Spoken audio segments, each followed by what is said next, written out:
उच्च शिक्षा मंत्री मध्य कटक आसीथिले तांकर बाइट मु शुणुथिली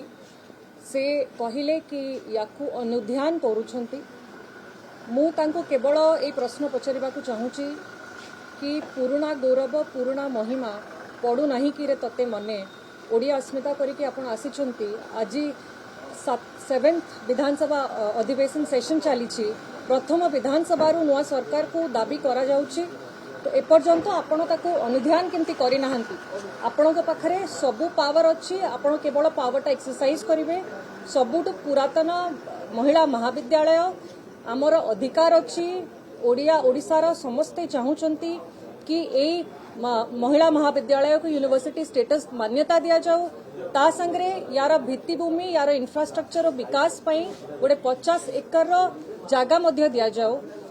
मु मध्य आज अपेक्षा रे थिली कि मुख्यमंत्री गृह रे आसिले तांको संगरे देखा करी कि भेटी कि मीट करिवे लोक माने आसी कि तांको संगरे डेलीगेशन किंतु आज गृह रे नाहंती काली मध्य अपेक्षा करिवो आ एतिके कहया को चाहूछु कि जे पर्यंत आपण यूनिवर्सिटी मान्यता देई नाहंती छात्री माने पछगुंचा देबे नाही केही छाड़ीबे नाही आ ये प्रोटेस्ट व्यापक रूप नुब आपण ताकू समाधान करबा को जदी चाहूचंती तुरंत आपण पाखरे पावर अछि आपण याकू यूनिवर्सिटी डिक्लेयर करंतु बोली।